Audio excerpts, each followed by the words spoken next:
What? Why are you shaking your head? You're welcome.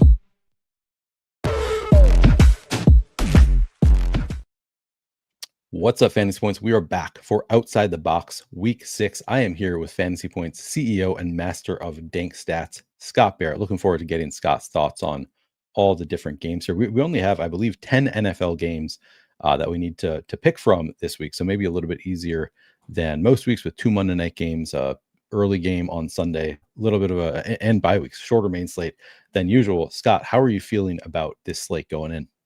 I'm feeling good. We're on quite the heater. We had multiple subscribers winning 90K or more in the DFS streets.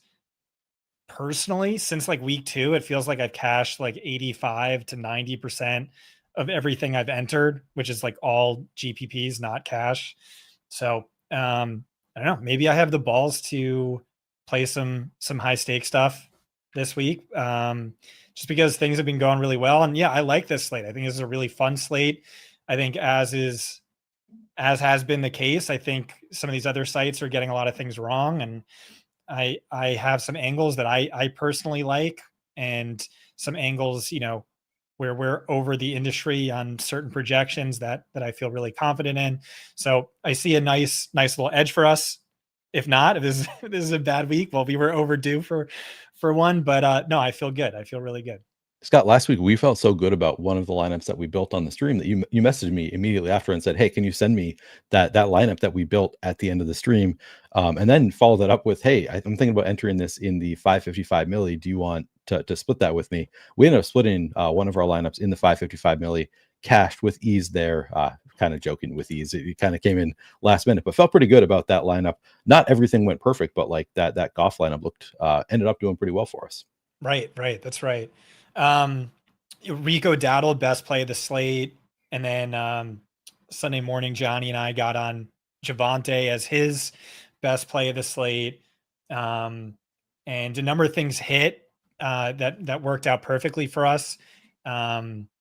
So yeah, I hope we do it again. Right now, a Fantasy Points premium subscription.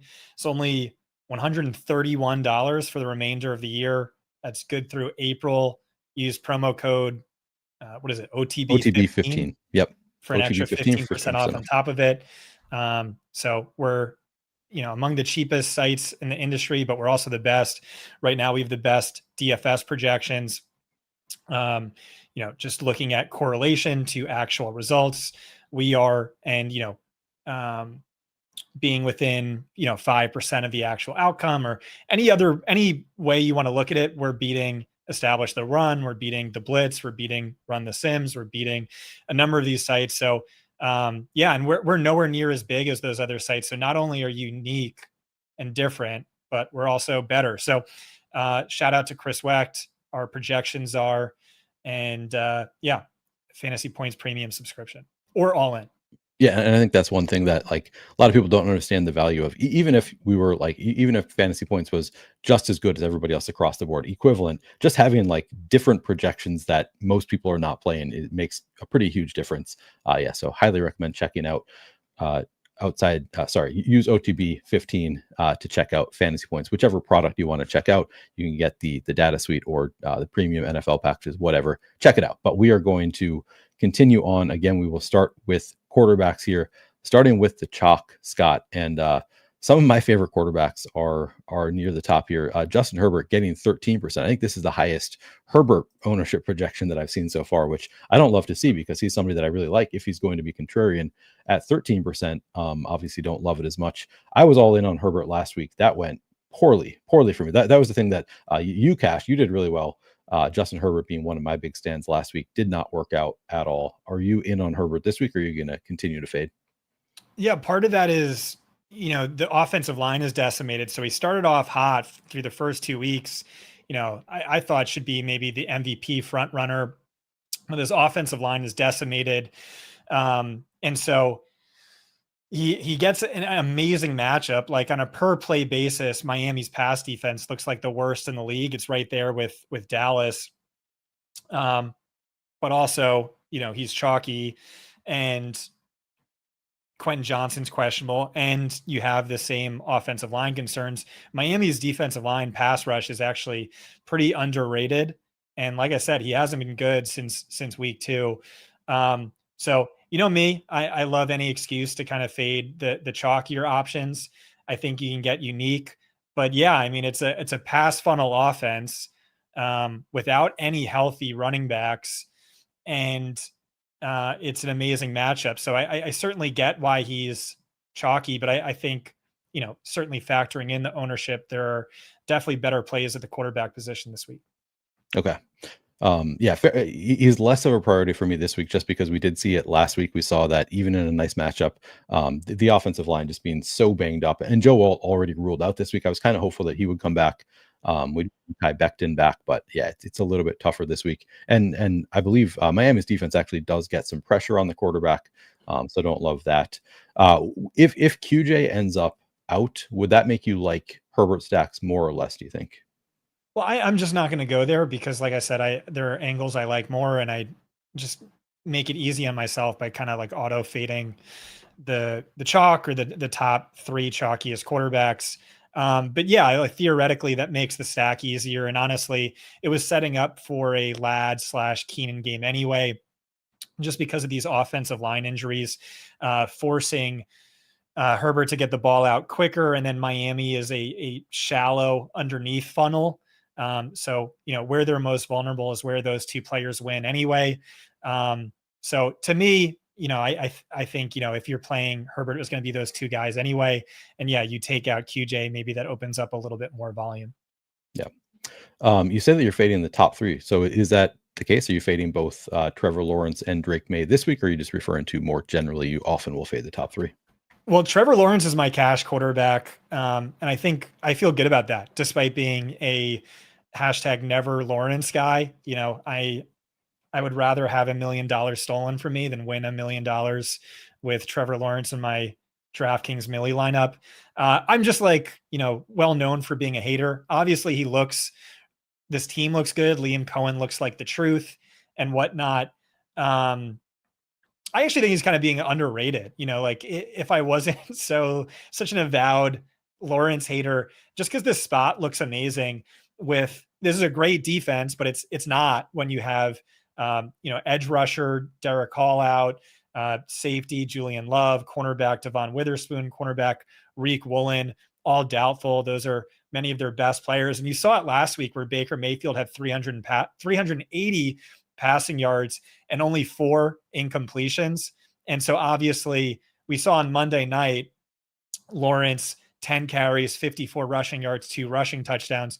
Pricing came out before that game. So, that wasn't factored in. 5,100, that's a good value. But, for tournaments at this ownership, the argument against him would be, since the start of the 2023 season, he's cleared 22 DraftKings fantasy points only 6 times. That ranks 21st among quarterbacks over this span, tied with Josh Dobbs. So never really a ceiling guy. Also just a player I'm very against personally. So, and like I said, there are angles I like more, so I'm not going to go there. Okay. Dak Prescott against Carolina. How much are we buying into that game environment where Dallas put up 77 points over the past 2 weeks. And one of those games against the Packers, they put up 40 against the Packers defense. How good are we feeling about Dak Prescott this week at 8% ownership? Just to circle back on Drake May, I love Drake May. That was my Exodia quarterback. I will just say I've been underwhelmed and disappointed in him from a fantasy perspective. Really haven't seen much of a ceiling despite 2 top 5 best possible matchups. And this might be another one for him. He looks closer to being, the MVP winner than he does to being, a top 3 fantasy quarterback, I think. But, I've been saying for weeks now, opposing quarterbacks versus the Saints every single week. It's also a guy who just is balling out, looks amazing by every advanced metric.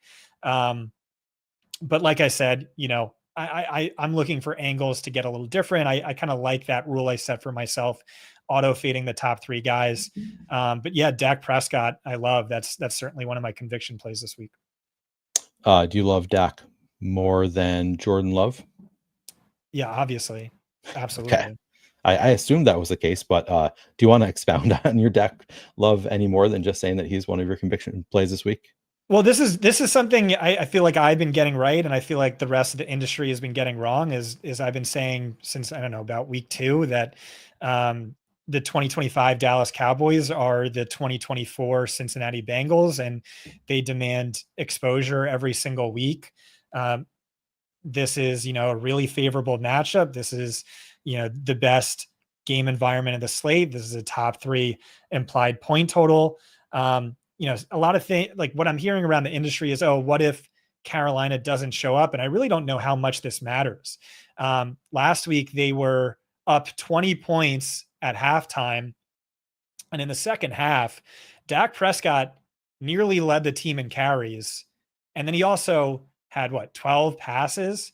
It was a 63% pass rate. On the full season, there are only 9 teams with a pass rate above that. And this was Dallas with a 20-point freaking lead.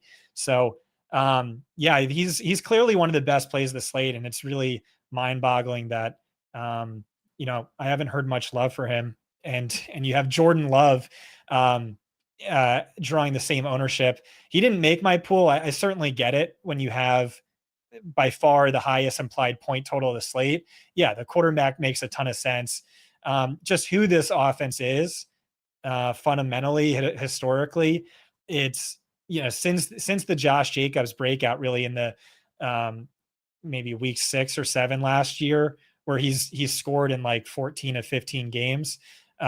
It's really just the offense flowing through him, insanely run heavy inside the red zone. And they're very content to keep their foot off the gas. Obviously, this is an amazing matchup. Bengals defense is awful. That's why we liked Jared Goff last week. I just don't really trust the Packers to be aggressive in this spot. And it's an amazing matchup for Josh Jacobs, who really has been the heart and soul of the offense for quite some time now. Yeah, I think I see it the same way, and I'm super in on Josh Jacobs. But it does make it. I want to have some Love exposure, like in a 150 set. I think you probably should have some Jordan Love exposure. I think that's the difference between the way you and I play in general. I don't know. Would you get there in a 150 set even? Like I like to spread it out. Okay. Remember, I'm a 3 entry at most kind of guy, so okay. I really try and narrow it down, but 150, you just kind of have to when it's highest implied point total. Before that Josh Jacobs breakout, Jordan Love went through like a 12-game healthy stretch where he was balling out. He was top 3 in fantasy points per drop back, and it was like they were top 3 in pass rate inside the red zone. Now they're bottom 3, but yeah, 3 entry max. I think there's for sure better quarterback plays. Bryce Young, do you like the other side of that Carolina Dallas game? 4,800. Yeah, I do. I like Dak more. It's obviously this Dallas defense is awful. This is the best possible matchup for quarterbacks. But Bryce Young has, really struggled against zone, and he's going to be facing zone for, 95% of the game. We saw that last week, by the way. Justin Fields, sucked ass for, 3.25 quarters of that game. And then he had 10 minutes against prevent defense and he went off. But like Justin Fields, Bryce Young, a little bit sensitive to the schematic. This is a crazy stat from Jake Tribby. I have to keep bringing it up. He scored over 26 DraftKings fantasy points in 3 of his last 8 games. I think CJ Stroud has hit that only 3 times in his entire career. So a little bit more of a ceiling than he gets credit for, particularly on scrambles inside the red zone. Only 4,800.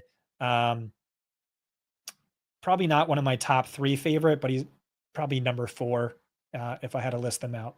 Yeah, I think it looks like a strong play.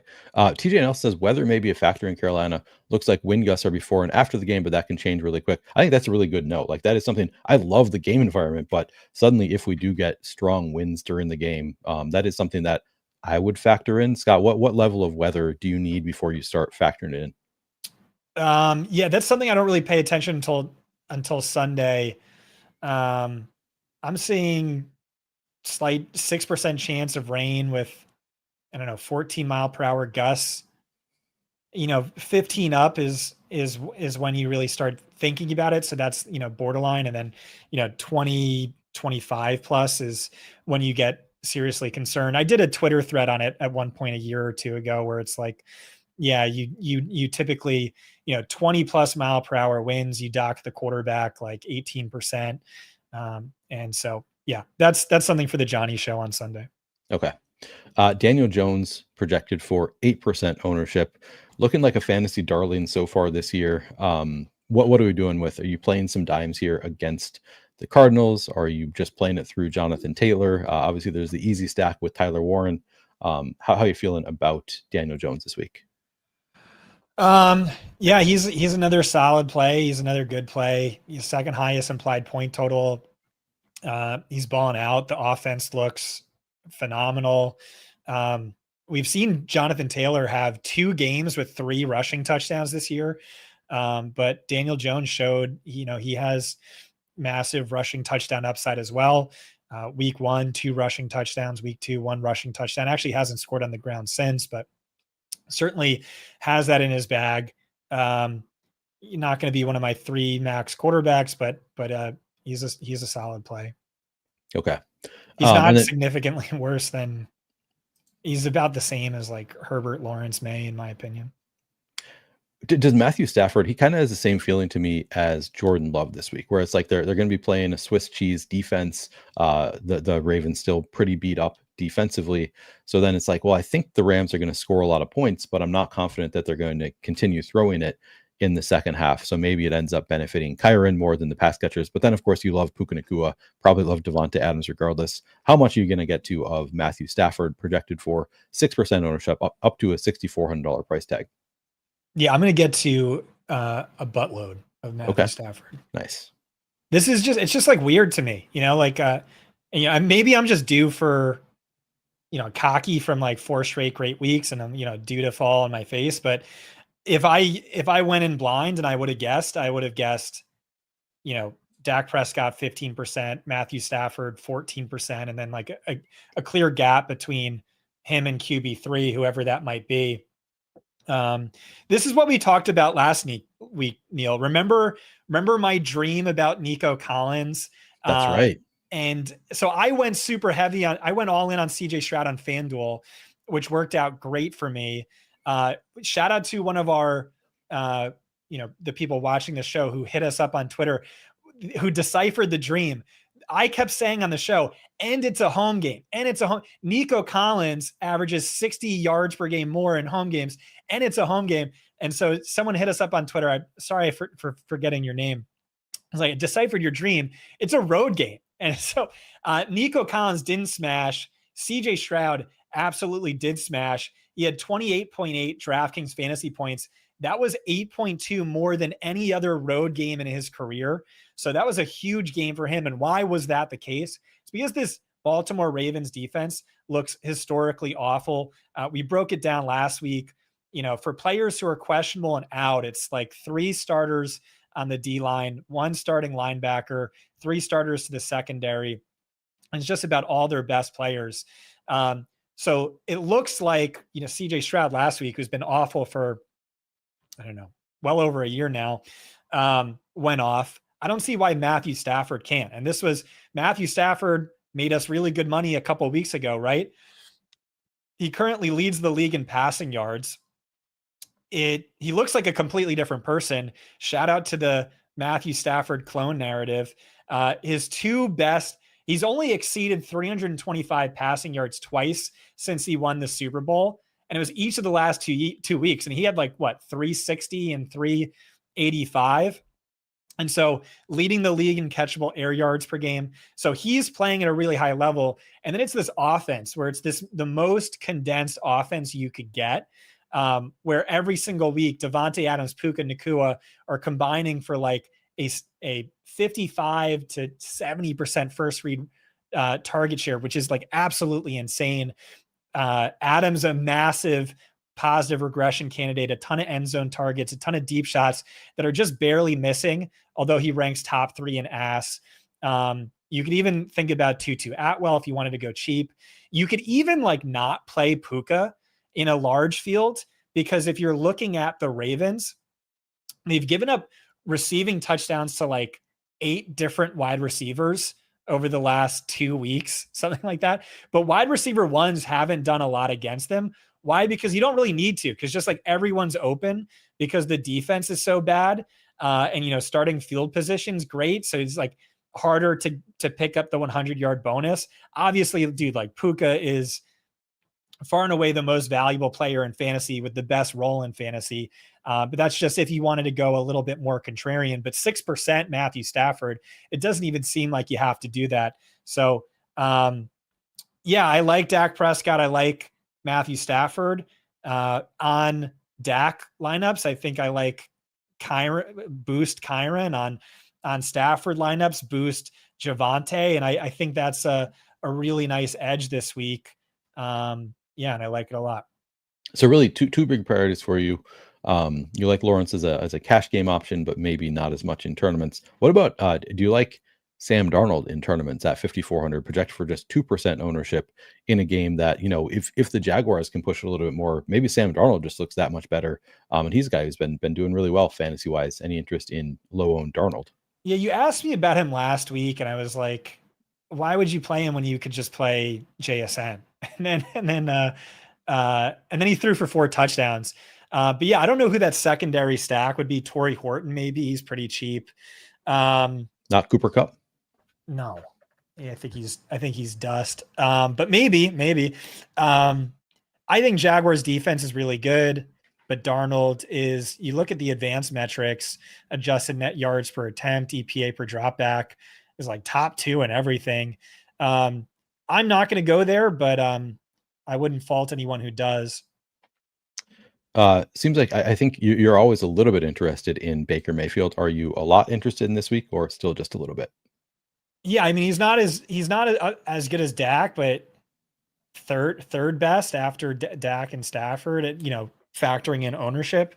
The dude just is awesome. He's so much fun. He's like an unstoppable force of nature. Doesn't matter who's hurt, who's out. He just gets there anyway. No players more games with at least 29 DraftKings fantasy points since the start of last season. He did it last week. He's done it without Mike Evans and Chris Godwin before. So really high implied point total. Dude just absolutely balling out. I think the stack feels easy with Emeka Egbuka and Tez Johnson. So, you know, the bring back is easy as well. So yeah, I like Baker. Debro keeps bringing up Dylan Gabriel for some reason, and I don't see it. I don't know what Debro's talking about here, but he really likes Dylan Gabriel. Are you in on Dylan Gabriel, or what is the case for Dylan Gabriel here? No, I think this offense just kind of wants to win with their defense, play hyper conservative, you know, run heavy with Quinshad Judkins as their new Nick Chubb. So I can't get there personally. All right, yeah. I want to hear Debro's case on Dylan Gabriel, because he's one that to me is like I haven't even considered Dylan Gabriel this week, but I'm sure Debro can make a solid case there. Anybody else that you're prioritizing here? Do you like $4,000 Joe Flacco at all? Probably don't. Anybody else? I forget who else is in the article, but maybe Spencer Rattler if Christian Gonzalez is out, but only if Christian Gonzalez is out. Okay. Yeah, Mac Jones. Yeah, he was in the article. Just 3% ownership. I'm kind of worried about them though. He's like really banged up. So that would be the concern. But yeah, I mean he balled out last week. Okay. Any other quarterbacks you want to talk about? Not really. All right, let's move on to running backs. Reminder, if you have not already liked the video, really helps out if you do like the video, and of course subscribe to the Fantasy Points YouTube channel. This is one of the fastest growing channels in all of fantasy. They put out great content every single day of the week, not just DFS. They have dynasty content, they have season long content, they have best ball content. It's anything you want is here on the Fantasy Points channel. So make sure you are subscribed to the Fantasy Points channel if you are not already. Let's get into some of the chalk at running back, which, Scott, I think you often like to fade the chalk at quarterback, but eat the chalk at running back Is that generally, do you expect that to be the case again this week? Yeah, these just kind of look really, really good to me. This is what I said last week, guys. Like Rico Dowdle is a super underrated talent. Shout out to Danny Kelly because we've had him on every single dynasty team for like 6 years. And yeah, dude, he had over 200 rushing yards. It's like a best possible matchup on paper, but he's also not unbreakable chalk. Like he's the best running back play probably, yeah. But he's not unbreakable chalk just because, Panthers are underdogs in this game. And, Daddle had like a 90% carry share, but only got a 50% backfield route share. So there is some volatility there. So he's not a sure thing, maybe like he was last week. And 31% is high. So like, I love the dude, but I don't know that he's a much better play than Rachaad White. So then are you pretty in on Rachaad White at lower ownership?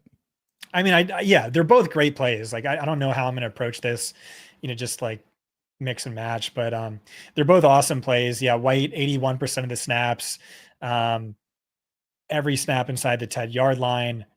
He's just and we know he's this great pass catcher, and with Godwin out, Mike Evans out, I bet he gets more run this week. I think I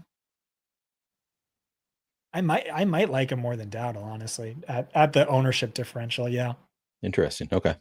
Christian McCaffrey, I mean, projected here for just 26% ownership. That's kind of in line with what I've seen elsewhere. Is that a number that you still want to get on top of? I mean, it's a high number. The price tag has come up, but he's just been kind of the floor is so high for Christian McCaffrey. How much are you going to get to there?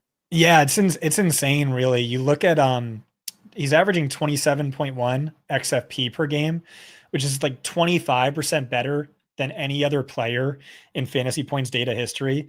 If he ranks third in carries, and if you just like wipe out all of those carries and all of his rushing production, he ranks top 5 among all wide receivers in receiving fantasy points per game. So it's like this impossible floor. But I think you could quibble with his upside. He hasn't scored a rushing touchdown this year.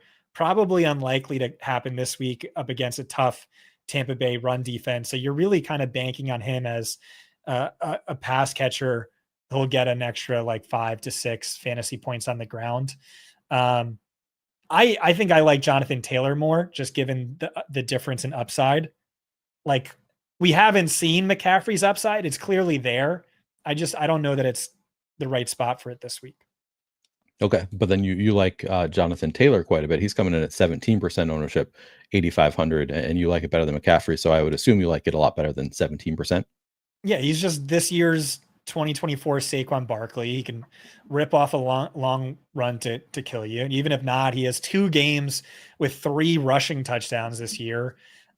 Second highest implied point total to Slate. He's balling out.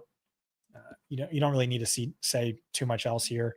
There's even a chance we get a backup quarterback or a hobbled Kyler, or, a sleep deprived Kyler because Battlefield just dropped. I had not considered. I didn't realize that Battlefield just dropped. That's an angle that I guess we need to consider here. I feel like I'm taking crazy pills that Josh Jacobs is not in the conversation as the top running back this week because of this matchup with Cincinnati. That literally like every week the running backs crush against Cincinnati. Now you get a pretty talented running back in an offense that's expected to score a lot of points. He gets a ton of volume here. Is there any way that Josh Jacobs does not smash in this matchup? There's no way he doesn't score like 20 fantasy points without an injury is how I kind of feel. Highest implied point total of the week. It's like a near best possible matchup. And so I look back. So since he kind of became Josh Jacobs, he averages 20 DraftKings fantasy points per game, scored a touchdown in 13 of 15. Then I looked at games where the Packers won by over 10 points. This is currently a 14.5 point differential. He's exceeded 20 in 4 of those 5 games. How doesn't he get there is I think we see more Emmanuel Wilson, and we did see that last week. He had 8 carries, 3 targets. This isn't a spot. I don't think this game is going to be very competitive after the second quarter. So that would be the concern. But Josh Jacobs, top 5 cash play, really good play, really high floor, whatnot. But yeah, he's a great play. I'm going to continue just moving down from the top in terms of ownership, because I don't see anybody that I'm prioritizing who is currently projected for single digit ownership. Like every running back I like on the slate is projected for that jumped out to me immediately too. Is just like, you could really just kind of cut off this at the top 8, and that's your entire pool this week. Yeah. And I don't think I'll take it that far, but I really might. I probably will. So I kind of like Quinshon Judkins. Again, if he ever has a good matchup, I'm just which I think he does next week. I think they play Miami. I'm just gonna slam it. I'm gonna play so much Quinshon Judkins. I don't actually know if that's on the main slate, but he just continues to have bad matchup after bad matchup, and continues to be he has such awesome volume, and he looks really good. So that's one that I'll keep going back to, but we can get there in a minute. Let's keep working down first. I mean, Kyren Williams, again, playing against this beat up Baltimore defense, 6,300, 18% ownership. Seems pretty good to me. How much are you going to get to of Kyren?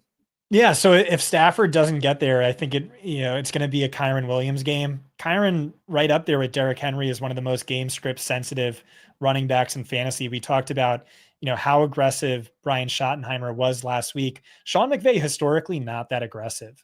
Just at least not as aggressive as the Cowboys. Maybe that's a little different now. And, in their Super Bowl year, they were more aggressive. But certainly the last few years, McVay very content to take his foot off the gas and just run the ball. In wins, 20.3 fantasy points per game compared to 14.9 in losses since 2023. Amazing matchup.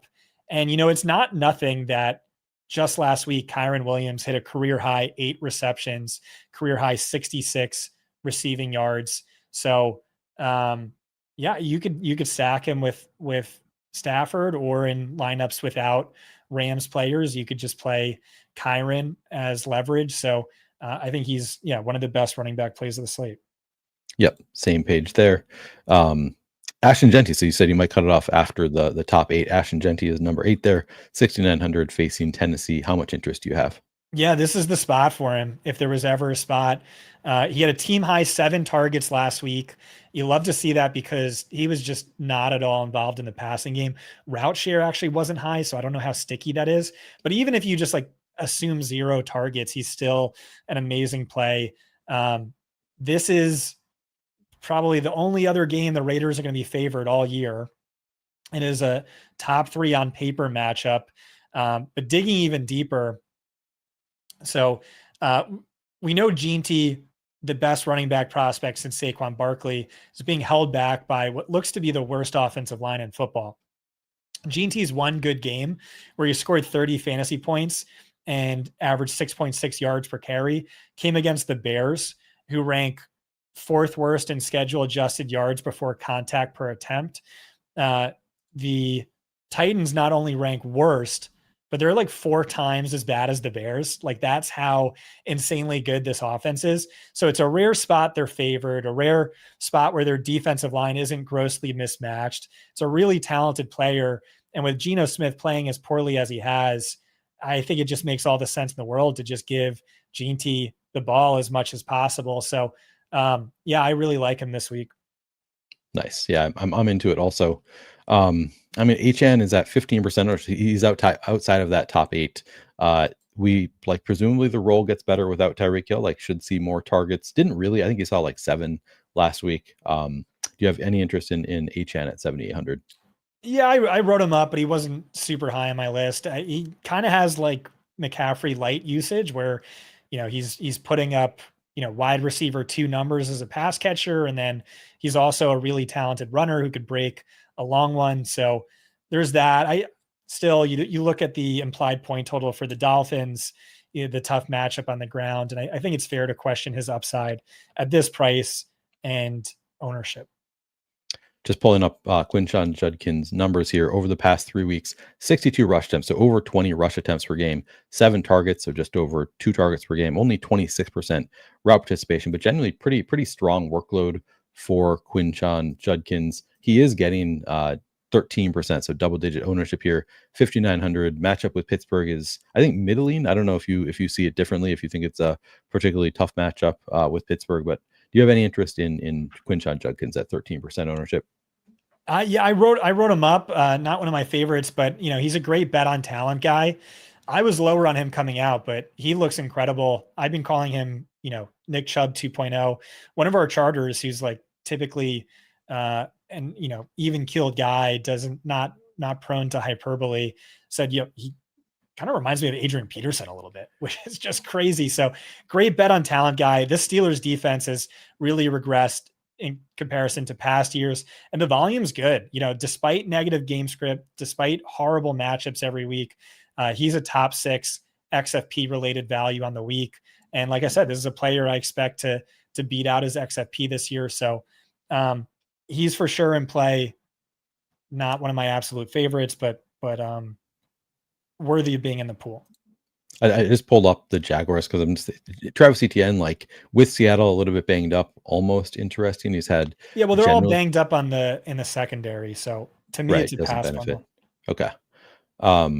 Anybody else? So I mean, as we talked about, like nobody really stands out outside of the top. You didn't mention Javonte Williams. Did I not? Wait, where is he? Oh yeah, he's number 3. I missed that. Yeah, Javonte Williams, 6,400 here against Carolina. Sounds like he's one of your favorites. Yeah, I mean, he's just absolutely awesome. Like I feel like he still kind of carries the stink of the offseason. We're like, oh, he's dust, but like every advanced metric says he's elite and a perfect fit for this offense, and the role is really valuable. And the Panthers' run defense may be neutral this year, but before that, it was like 3 straight years of them being awful. And so, like I said, I think I'm gonna have heavy Dak, and then I'll have heavy Javonte and non-Dak lineups. And then there's another running back I love. Oh, so there is one that is not chalky that you're getting. And then there's another one I wrote up too. Let's see if you can guess. All right, let me see here. Running back that you love. It's so gross. I can't imagine that you love any of these running backs. I guess, like, if I had to guess one that we have not already talked about, it would probably be Derrick Henry. No, it's Michael Carter. Okay. I like him more than Judkins. I like him more than Achane. He's carrying half as much ownership. He had 18 carries. He had 5 targets last week, and his backup quarterback just got like punched in the dick by the head coach. So like, I don't think we're going to hear his name called again. So yeah, it's just like a bell cow workload, and similar to Rachaad White, similar to Rico Dowdle, but at a fraction of the ownership. So I think he's really interesting. Yeah, I like that call. I actually, in the cage match, Scott, I drafted Ricky Pearsall with the thought that if he's out, I can pivot to somebody else in that price range. Michael Carter is going to be in that mix for me. I need somebody 5,500 or lower. Maybe I'll consult you after the show about who I should swap to in the cage match. But Michael Carter is somebody that's in that mix for me. I like that call. And then did you say you had one more? Yeah, just if you're 150 max, Tony Pollard plus Titans D, I think is a good play. Just elite usage from Pollard. They get JC Latham back, which is big. It's a good matchup, and it's a rare spot. Titans could actually win here. So Pollard must be stacked with Titans D. I think that's interesting. No concern about the coach speak about like we're going to get Tyjae Spears more involved. Like they've been saying it for a year and a half now, but we're just not believing them anymore. No, I mean that certainly could be the case, but when you're talking about he's been limited in practice all week, 4%, and there's like room to fall. Like he leads all running backs in snap share. He's top 5 in carries. He's had 4 targets or more in 3 straight games. But like I said, 150 max, not going to be in my, I'm probably not going to have exposure given how I build.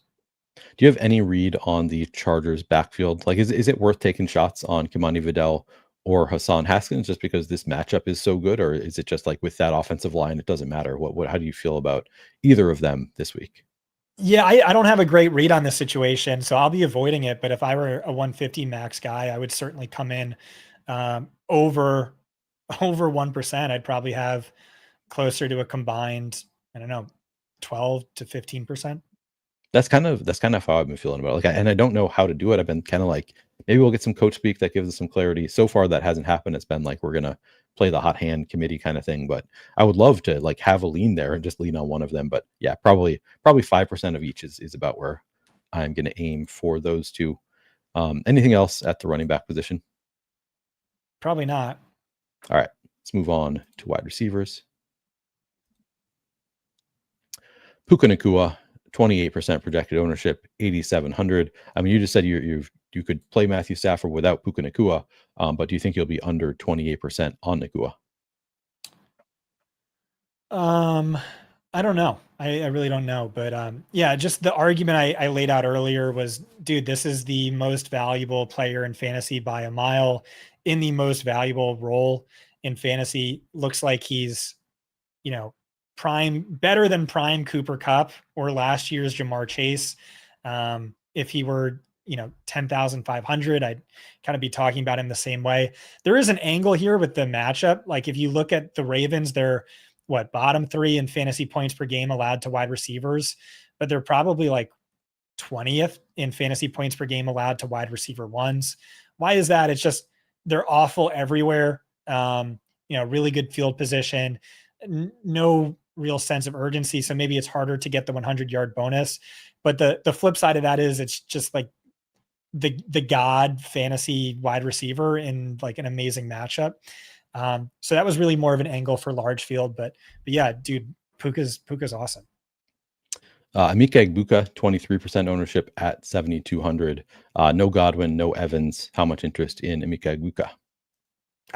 He's sick, and like we were saying before, just like Baker just kind of finds a way and wills it. Currently ranks 3rd among all wide receivers in DraftKings fantasy points per game, hit the 100-yard bonus and scored a touchdown in each of his last 2. And the big angle for me is just, we've seen this movie before. What happens when, Chris Godwin goes down? Oh, Mike Evans is the guy. What happens when Chris Godwin and Mike Evans is down? Then Cade Otton is putting up hit 21 DraftKings fantasy points in 3 straight games. Like it can be whoever. Baker's going to get it done. And now it's Egbuka, who just like looks flat out awesome. He has the one weird note on Egbuka, and this like caused a lot of, not controversy, but whatever. His ass hasn't been great. And why is that? It's like he ranks top 5 in yards per route run against zone, and he ranks like 102nd against man. Well, it's an amazing matchup for him.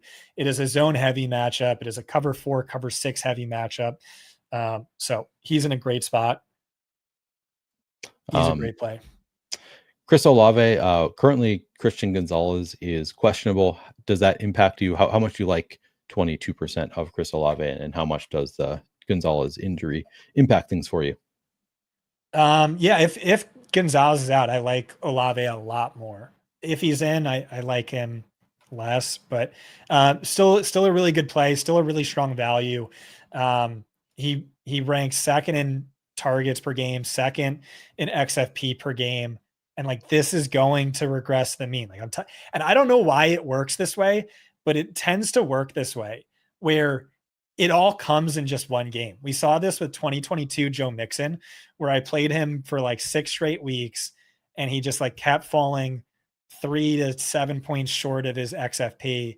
And then there was that one game where he scored like 6 touchdowns. And like, then from that point on, he was like perfectly neutral in differential. I don't know why it happens like that, but historically it doesn't make sense for it to happen like that. But historically that is how it's happened. So he's a player I see with a much better ceiling than I think he gets credit for, but he's also should be a high floor value just due to the amount of targets he's getting. So I like Chris Olave, wrote him up as a cash play. There's players in that price range I like more, but he's a good play. George Pickens, I know that you are number 1 Jake Ferguson super fan, but you love Dak Prescott this week. Are you going to be playing a lot of George Pickens in those lineups as well? Yeah, so I think Pickens is someone where the schematic really, really matters for. And I think that's true of Jake Ferguson as well. And it's really interesting that this is one of the rare spots where they both have a favorable matchup. Usually it's one or the other. And so I think that kind of makes the dub stack a little bit easier this week. Um, Flournoy really popped last week where Pickens was in a bad spot. But this week I think it's kind of a straightforward double with Pickens and Ferguson. Okay. JSN, I know you've been loving him all year. He's 7,600 here, 18% projected ownership. Is this a slam spot for JSN? Yeah, he's just balling out at an insane level. He's basically Puka, but on an offense with fewer dropbacks per game. It's elite deployment, it's elite usage, it's elite volume. Those are three different things to me, but that's lame semantics no one cares about. But it's just like it's him and it's Puka and it's no one else. 4.34 yards per route run. One of only 2 seasons ever above 3.75. It is a great matchup. Jaguars are a tough defense this year, but you could check schedule adjusted. They're bottom 3 against outside wide receivers. It's also an elite schematic JSN crushing zone. It's a zone heavy matchup. So he's an awesome play. Puka's an awesome play. Igbuka's an awesome play. It's just, how do you find a way to get up there? Tetero McMillan, I mean, I know you like the Dallas stacks. Will he be the primary bringback for you, or are you just going to go to more Rico Dowdle? How much are you going to be playing of T-Mac? That's what I've struggled with. I kind of thought I might just go all in on Dak, and then I was like, yeah, but that's a tough question. And so maybe I'll want to mix and match, but yeah, like on paper, this is like the nuke spot for a player who I've been saying for weeks, like it looks like he's playing at a top 10 level. He looks incredible. Volume's good. He's had 8 targets in every single game. It's improving the last 3 weeks. He's top 3 in air yardage share, top 7 in target share. The one note is he's like the anti-Igbuka, where he's top 5 in yards per route run against man, and he's really struggled against zone. And that makes sense given the Bryce Young splits. So he's going to see a lot of that. It's also a lot of potentially cloud coverage, which, worked against AJ Brown, worked against some other wide receiver ones, didn't work against Malik Neighbors. But if you watch those highlights, you saw, 2 or 3 cornerbacks draped all over Malik Neighbors, and it was just Malik Neighbors, being hyper elite. But yeah, but like you could also just be like, yeah, but Malik and Wandale scored 70 fantasy points against them. So again, this is something I kind of waffled on, but yeah, like running back, I don't remember the last time it kind of went like this, where the chalk was this good, where it's just, in order, go down the list, and then you can kind of cut off your pool after the top 10. Interesting. Okay. Keenan Allen. So Chargers guys, I mean, you said it already sets up well for Keenan Allen and Ladd McConkey with the pressure, the bad offensive line, probably going to be shorter passes here. And then we could potentially have Quentin Johnson out. Would it make you like Keenan and Ladd even more? Or I mean, would it make you like them more if we do get QJ out here? Keenan is at 5,600, 14% projected ownership. Ladd at 5,700, 7% projected ownership. How much do you like them with QJ in and then with QJ out? Yeah, with QJ in, I wrote up Keenan's like a strong value. Here's a crazy stat. He ranks 4th among all Slate eligible active wide receivers in XFP per game this week. He's just the wide receiver 18 by salary, by production, wide receiver 11. So clearly value there. Like I said, it's a really good schematic. The offensive line, I think, bolsters Keenan. But if QJ plays, I still kind of question his ceiling. He feels more like kind of a cash play to me. But if QJ's out, that changes, because Keenan Allen right now is like a 70% snap share, route share guy. QJ's out. He moves full time and he becomes a better play. Sure. Stephon Diggs seemingly becoming the alpha there, which we thought he might be going into the year, but it was not a sure thing. Now appears to be ascending to that role as a wide receiver 1 in New England. Do we like him here at 5,800 against the Saints? Yeah, he's one of my favorites on this week. People still like aren't buying into it. But you look at the numbers, he's had over a 40% target share in back-to-back games. There are only 6 other instances of a single player having a target share over 40% this year. He's averaging over 3 yards per route run. It's just him, JSN, and Puka. Um, he's kind of still a part-time player, but it's inching up every single week. 67% route share the last 2 weeks. It's kind of crazy he's been as productive as he's been. What is it, 100 yards and a touchdown in back-to-back games, despite just a 67% route share. And so, yeah, I talked about this in the everything report for a number of reasons. I am buying into this. I think one, it could just be like he's the number one on a Drake May offense, and Drake May looks like an MVP caliber player. He looks like, Josh Allen 2.0. And then it's all the other wide receivers kind of suck. And it's also, I think we were underrating Diggs. The dude has finished top 16 in fantasy points per game in 9 straight seasons. So 5,800 for a player who could be 1,100 more in 6 weeks. I think that's pretty compelling. Are we going to Jalen Waddle with his role clearly better with Tyreek Hill out? How much interest do you have in him in this matchup with the Chargers at 13% ownership? Yeah, and a note from the Chargers was he looked incredible last week. They were saying that that's a player to buy stock in. Just his tape looked really impressive. We only have 2 games since Tyreek Hill joined the team where Waddle played, and he was seeing alpha wide receiver 1 usage in both games.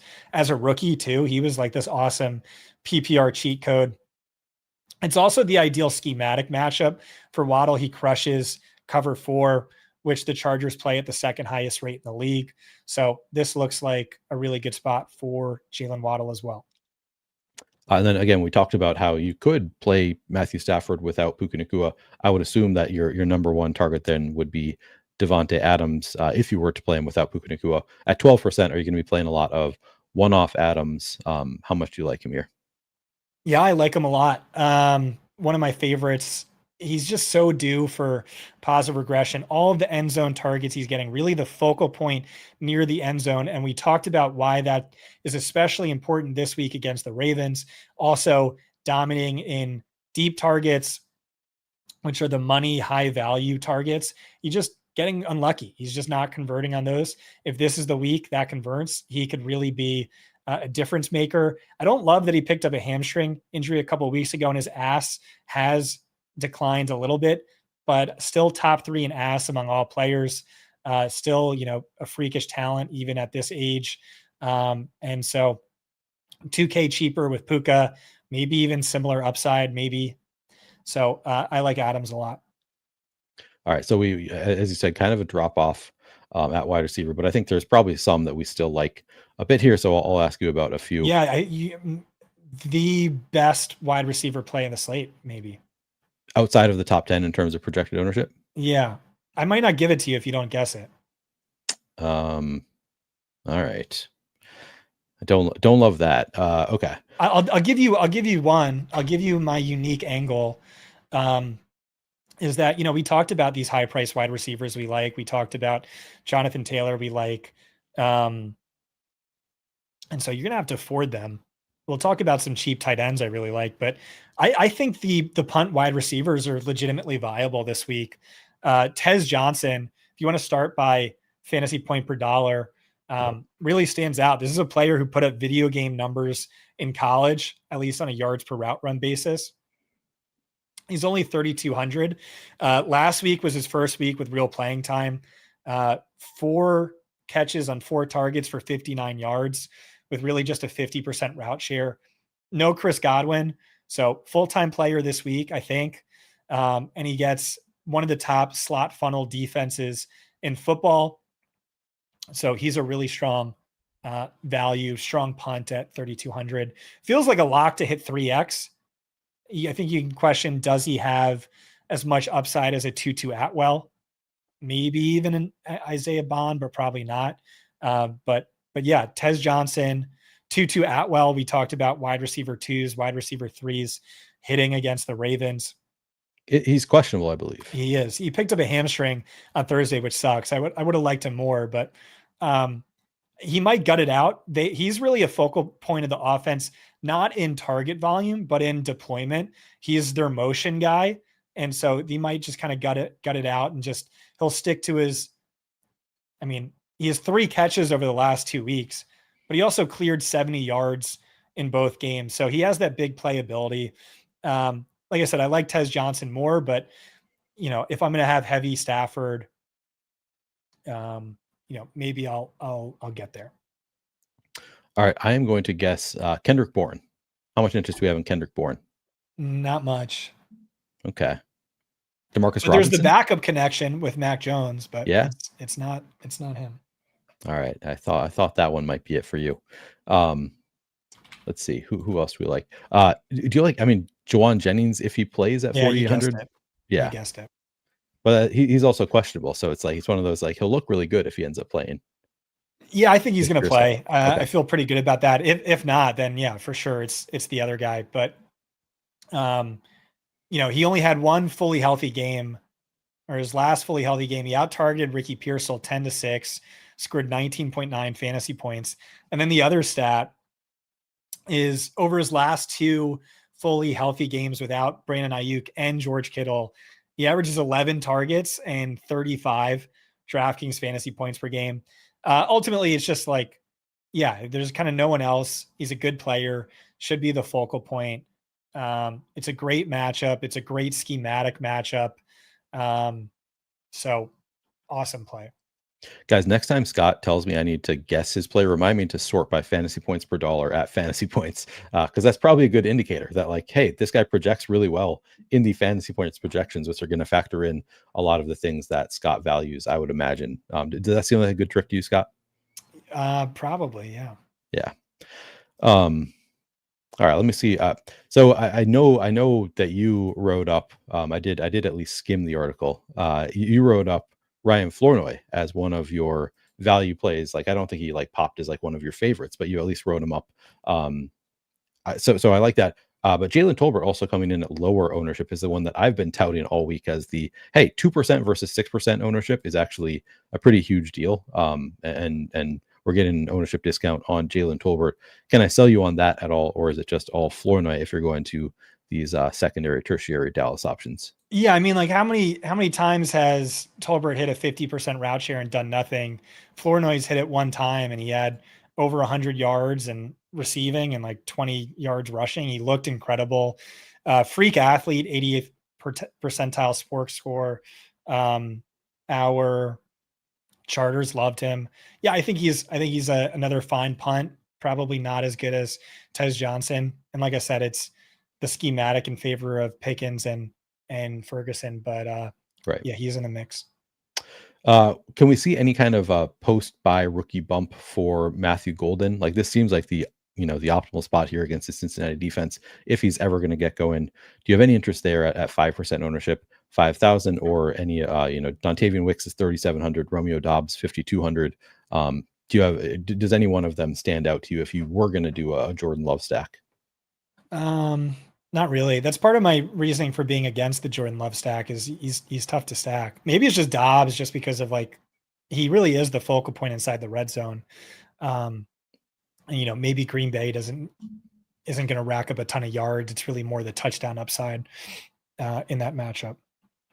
Yeah, we haven't really seen that the Golden thing work out yet. I keep on thinking that it will at some point. What's going to pull up here? I thought I had pulled up 3 to 5 at some point, but let me look at the route participation for the Packers. Golden 62.7%. Yeah, it's not quite there for Golden. I don't know. I want it to be a thing, but I'm not sure if it's going to be a thing in this post buy. I might play a little bit. Anybody else that? I mean, you brought up Tez Johnson. What about Sterling Shepard? Any interest there? No, not really. Okay. Just way more upside in the fun rookie, I think. Marvin Harrison Jr., do you like him better if Kyler plays or if Kyler is out? I like him if Kyler's out, honestly. Like, because that's, a lot of dynasty analysts have been making that argument where it's like, no, the guy is still good. It's just Kyler sucks. He can't see over the heads of his offensive line. So, yeah, I like him if we get Jacoby Brissett. Okay. BTJ, I mean, you brought up Trevor Lawrence as your cash quarterback. Is BTJ, like, is he finally in play? Is he over the elbow injury? Maybe. Like I said, that Seahawks secondary decimated. Yeah, if you're going to play Trevor Lawrence, playing with BTJ the last few weeks, the connection's been better, but I won't get there as a one-off. All right. Anybody else? Any other wide receivers you want to talk about? It's a good spot for Shaheed. He's been crushing man coverage this year. And so if I'm the Rashid Shaheed whisperer, I would tell you it's a good spot for it. Okay. Perhaps even better if Christian Gonzalez plays. Oh, interesting. Okay. Oh, actually, I guess not. Gonzalez probably isn't going to shadow Olave. So better if Gonzalez is out, actually. Okay. Isaiah Bond at 3,700. Yeah. I wrote him up as one of the punts. His usage keeps improving. This is a player I was really high on throughout the draft process. I think he's fun. But I just think this offense just wants to win with the defense and the ground game. So I don't know how much upside there is. Okay. Anybody else? I don't think so. All right, let's move on to tight ends and make some lineups. Tight ends, in terms of projected ownership, there is a pretty clear top four with Trey McBride, Tyler Warren, Jake Ferguson, and Tucker Kraft. Anywhere you look, those are going to be the top four in terms of projection and projected ownership. How would you rank them as far as your interest in playing McBride, Warren, Ferguson, or Kraft, or is it just like play him if you're playing the quarterback kind of thing? Yeah, McBride is like not even in my pool, and this has been the case for 3 weeks where I'm just like, why would I play a more expensive Trey McBride when I could play Jake Ferguson, who is Trey McBride on a much better offense? And so I think that's one of the things, all these other sites have been getting wrong. Like they keep listing Trey McBride as their cash tight end, as like the best tight end play of the slate. And I just do not see it that way. So I'm probably not going to get to Trey McBride at all. Jake Ferguson, I think, once again, is maybe the best tight end play of the slate. At the very least, he's my cash tight end. If you want to pay up and don't want to punt all the way down, Tyler Warren's going to be in play every single week. The dude is awesome. He looks like, Brock Bowers 2.0, and I wouldn't have thought such a thing could exist, but if anyone could, it would be Tyler Warren, who just had arguably the best tight end season in college football history last year, leads the position in receiving yards per game, has gotten red zone carries. Dude is just seriously talented, and he gets a great matchup. And then Tucker Kraft has this matchup with Cincinnati, but you're not sure you're going to go there. How much interest in 10% Tucker Kraft? Yeah, well, we talked about this last week when Sam Laporta had 2 touchdowns. It's just, this is the spot. The Bengals with their awful linebackers and safeties who are so slow and can't tackle is, after the Sunday of their last game, like the coach is going to go over to the tight end, slap him on the ass and be like, hey, you see who we're playing next week? Yeah, the Bengals. Get ready for a big game. So, and Tucker Kraft is like a great bet on talent guy where like he looks kind of like a George Kittle clone. And like George Kittle is, maybe my favorite, maybe the most underrated player in football. And so he could for sure hit for spike week. Ultimately, I don't know that I'm going to get to him just at the price and ownership, but he's, for sure makes a ton of sense for him to hit. All right. And then we've got a number of other tight ends we can consider here. We've got Hunter Henry had been a focal point. How much does Stephon Diggs becoming an alpha cut into Hunter Henry for you? Do you have any interest there at 4,300? I mean, he's still like one of the top XFP values on the slate. He's still a focal point inside or near the end zone. So he's still in play, but I probably wouldn't get to him outside of Drake May stacks. Michael Mayer returning this week. Brock Bowers still out. Does Mayer look good to you at 3,100? Yeah, I mean he's a great play. Him and Hunter Long are both great plays, and we talked about wanting to get these expensive options, and so that is one way to do it. Maybe part of the struggles that we've seen from the Raiders, and like it's been really bad, is they're without Brock Bowers. But Michael Mayer was a killer tight end prospect. I think the stat I had was like over the past 15 years, there's only ever been 2 tight ends to have over 800 receiving yards in back-to-back Power 5 seasons. And it was Brock Bowers and Michael Mayer. So like the dude is really good in his own right. Just last week, we saw Albert O get a 30% target share, 71% route share. So now it's going to be Mayer, a more talented player, stepping in. What is that? 56% route share? Okay. Well, I thought it was higher than that, but yeah, step into that role. I mean, Mayer is going to be at like 85%. So he's a good play, but I also really like Hunter Long. We talked about last week, guys that Danny Kelly and I held onto dynasty rosters for way too long. Hunter Long was another one of those. He had like one season, I think at Boston College. It was like a small sample size season, but freakish yards for route run, freakish yards after contact, yards after the catch. And we know Trevor Lawrence loves tight ends, targets tight ends at a rate well above average. So, 76% route share after Strange left the field. And it's a great matchup. Seattle's the number 1 defense for tight ends. They're actually worse than the Bengals this year. Although maybe that changes with the cornerbacks out, maybe. But yeah, you'll see it right there. Yeah. But both guys, 2,500, 3,100, excellent punts. Any interest in David Njoku or Harold Fana? Looked like they were priorities last week for Dylan Gabriel. 24.2% target share for David Njoku. Are you buying that? Is that just one game sample, not ready to buy in yet? He's 3,500 here against Pittsburgh. Yeah, Njoku's fine. He's just a value.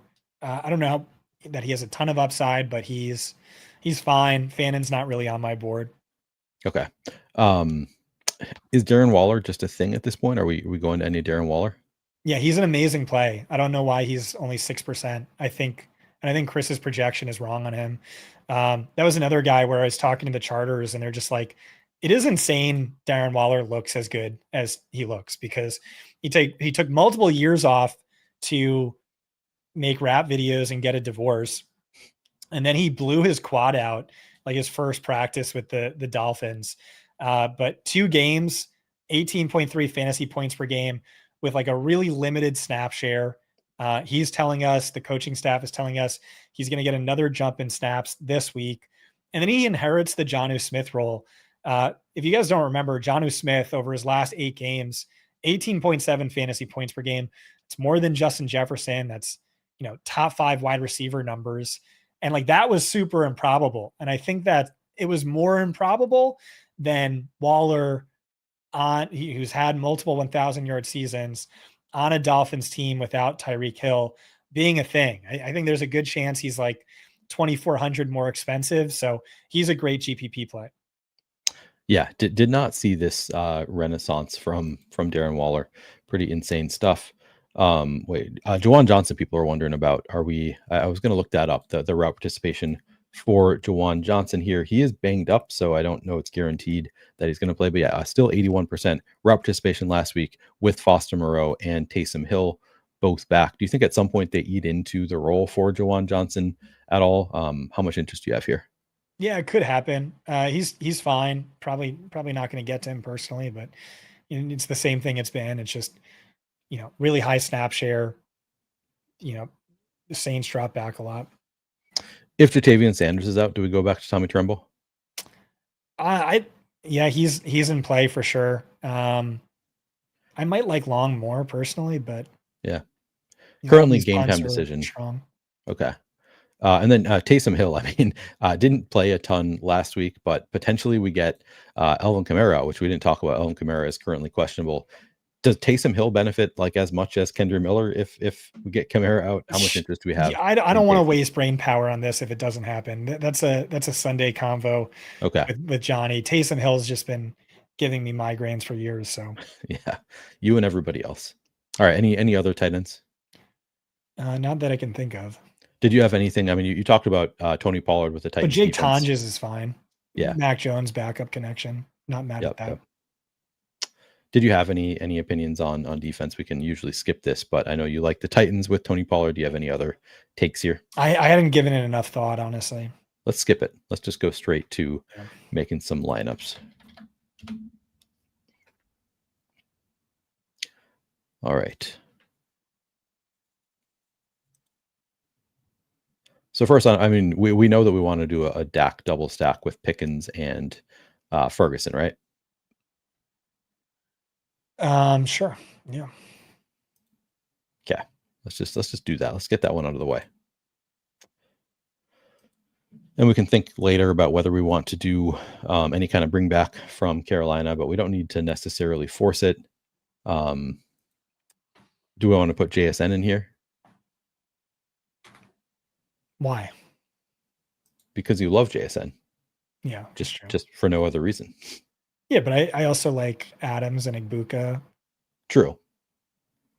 So maybe we get to that later. All right. Where do you want to start here? Running backs? Yeah. You want to go Dowdle? Or do Yeah, Dowdle makes sense. He's also a bring back. Or do you want to do Tat, or do you want to do both, or just Dowdle? Let's start. Well, it's pretty expensive with Dak, Pickens, and Ferguson all being like relatively expensive for their positions. So maybe Dowdle. And you also said you like Rachaad White even better than Dowdle. Do we want to just slot him in there as well? I need to think that one over more, but yeah, okay. throw in White. I like White a lot. Okay. You can do Michael Carter too. You can do like all the cheap guys. Yeah, we could start with that. And then a defense. Is there a defense? Yeah, you want to just do Titans because this never works out for. I feel like, dude, I would have like 50K more if I didn't just pick the defense that scores negative points every single week. Yeah, it's crazy. Probably YOLO. We're gonna make the same mistake again. Yeah, we'll do it again. All right, 59.50 left for player with a wide receiver, two wide receivers left to play. So we could do Diggs and Waddle. We could do Tez Johnson and pay up. Jawan. And see what that gets us to. Yeah, we could do that. 7,100. Enough for Devontae Adams. Yeah, we could drop to the Dolphins and get Igbuka if you wanted that. Because remember, offensive line in shambles. Miami's defense is awful everywhere, but their pass rush is underrated. Yeah, they get some sacks here. All right, so there we have Dak Prescott with George Pickens and Jake Ferguson. Bring back of Rico Dowdle, Rachaad White, Juwan Or we Jennings. could do Adams and get a better defense. But I do like that mini. Yeah, we do have a little mini correlation there with Juwan Jennings and Igbuka. I think this looks pretty good. Awesome. Yeah, let's roll with it. Hell yeah. Do we want to throw this in the 5-5-5-5 milli? Let's make another lineup first, and then we can talk about that after the show. Which of our lineups we want to throw in the 5-5-5-5 if we want to do that again. No, it's the 4-4-4. 4-4. Oh yeah, no, I don't want to put anything in the 44 milli. I don't know. I guess you don't want to be a millionaire.